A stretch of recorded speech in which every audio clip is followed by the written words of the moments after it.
ಶ್ರೀ ಗುರುಭ್ಯೋ ನಮಃ. ಹರಿ ಓಂ. ಭಾಗವತ ಸುಸಂಮೋದ ಶ್ರೋತೃಗಳಿಗೆ ಸುಸ್ವಾಗತ. ಹಿಂದೆ ನಾವು 23ನೇ ಎಪಿಸೋಡ್ನಲ್ಲಿ ಸುಮಾರು 229 ಪ್ರಶ್ನೆಗಳವರೆಗೆ ಚಿಂತನೆಯನ್ನು ನಡೆಸಿದ್ವಿ. ಇದೀಗ 24ನೇ ಎಪಿಸೋಡ್ನಲ್ಲಿ 230 ಪ್ರಶ್ನೆ ಸಂಖ್ಯೆ.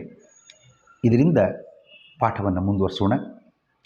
ವಿದುರ ನೀತಿಯ ಒಂದು ಮಾತನ್ನು ಪರಿಚಯಿಸಿರಿ. ನದೇವಾ ದಂಡಮಾದಾಯ ರಕ್ಷಂತಿ ಪಶುಪಾಲವತ್ ಯಂತು ರಕ್ಷಿತುಮಿಚ್ಛಂತಿ ಬುದ್ಧ್ಯಾ ಸಂಯೋಜಯಂತಿ ತಂ. ಇದು ವಿದುರ ನೀತಿಯ ಪ್ರಸಿದ್ಧವಾದ ಪ್ರಮುಖವಾದ ಮಾತು. ಇದರ ಸಾರಾಂಶ ಏನು? ದೇವರು ಭಕ್ತರನ್ನು ರಕ್ಷಿಸುತ್ತಾನೆ ಅಂತ ಎಲ್ಲರೂ ಹೇಳ್ತಾರೆ. ಏನು ಹಾಗಂದರೆ ದೇವರು ಕಾಪಾಡ್ತಾನೆ, ನಮ್ಮನ್ನು ಕಾಪಾಡ್ತಾನೆ ಅಂತಂದರೆ ಸೆಕ್ಯೂರಿಟಿಯಾಗಿ ಕೈಯಲ್ಲಿ ಕೋಲು ಹಿಡ್ಕೊಂಡು ನಮ್ಮ ಪಕ್ಕದಲ್ಲೇ ಬಂದು ನಿಂತ್ಕೋತಾನೆ ಅನ್ನೋ ಅರ್ಥ ಅಲ್ಲ.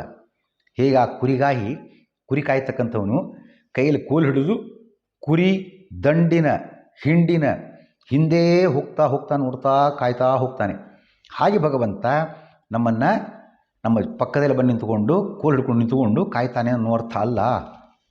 ದೇವರಿಗೆ ಯಾರನ್ನು ರಕ್ಷಿಸಬೇಕು ಅಂತ ಸಂಕಲ್ಪ ಇದೆ ಅಂಥ ವ್ಯಕ್ತಿಗೆ ಸದ್ಬುದ್ಧಿ ಕೊಡ್ತಾನೆ, ಸನ್ಮಾರ್ಗ ದರ್ಶನ ಮಾಡ್ತಾನೆ.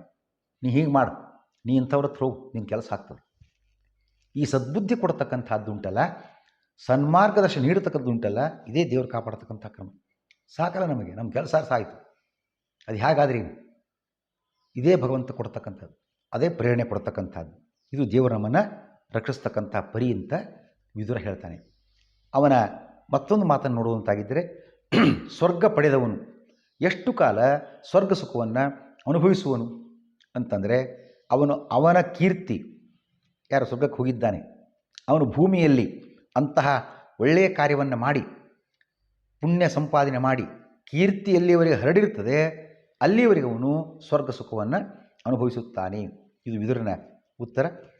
ಹೇ ರಾಜ, ಸತ್ಯ ಧರ್ಮ ನುಡಿ ನಡೆಗಳಿಂದ ಸತ್ಕೀರ್ತಿ ಸಂಪಾದನೆ ಪ್ರತಿಯೊಬ್ಬರಿಗೂ ಅವಶ್ಯ, ಅತ್ಯವಶ್ಯ. ಇದಕ್ಕೆ ಪೂರಕವಾಗಿ ಸತ್ಯನಿಷ್ಠ ನಡೆ ನುಡಿಗಳ ಪ್ರಹ್ಲಾದ ಹಾಗೂ ಸುಧನ್ವ ಇವರ ಸಂವಾದವನ್ನು ವಿದುರನು ಧೃತರಾಷ್ಟ್ರನಿಗೆ ವಿವರಣೆ ಮಾಡಿದ್ದಾನೆ. ಏನಿದು? ಪ್ರಹ್ಲಾದ ಸುಧನ್ವರ ಸಂವಾದ. ಅಪರೂಪ ರೂಪದ ಸುಂದರಿಯಾಗಿದ್ದಳು ಕೇಶಿನಿ. ಅವಳ ಸ್ವಯಂವರ ಏರ್ಪಾಡಾಗಿತ್ತು. ಕೇಶಿನಿಯನ್ನು ವಿವಾಹವಾಗಲಿಕ್ಕೆ ಅಂತ ದೈತ್ಯರಾಜನಾಗಿರತಕ್ಕಂತಹ ವಿರೋಚನನೂ ಬರ್ತಾನೆ ಸ್ವಯಂವರಕ್ಕೆ.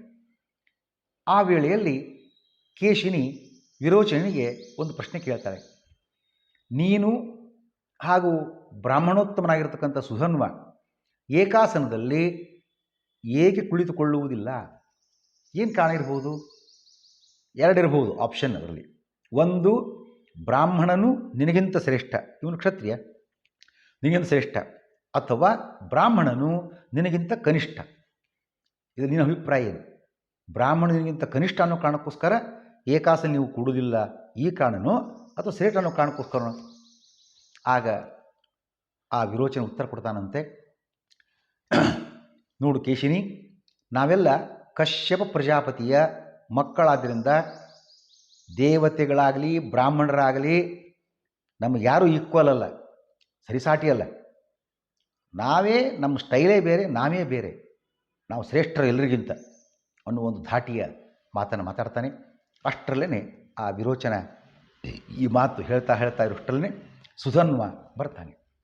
ಬಂದು ಸುಧನ್ವನನ್ನು ಪರಪ ಕೂಡ್ಬಾಯಿಲಿ ಅಂತ ಮಂಚದಲ್ಲಿ ಏಕಾಸನದಲ್ಲಿ ಕೂಡ್ಲಿಕ್ಕೆ ಅವನನ್ನು ಸ್ವಾಗತ ಮಾಡ್ತಾನೆ. ವರ್ಣೇತರರೊಡನೆ ಏಕಾಸನದಲ್ಲಿ ಕೂಡಬಾರದು ಶಾಸ್ತ್ರದ ಕ್ರಮ.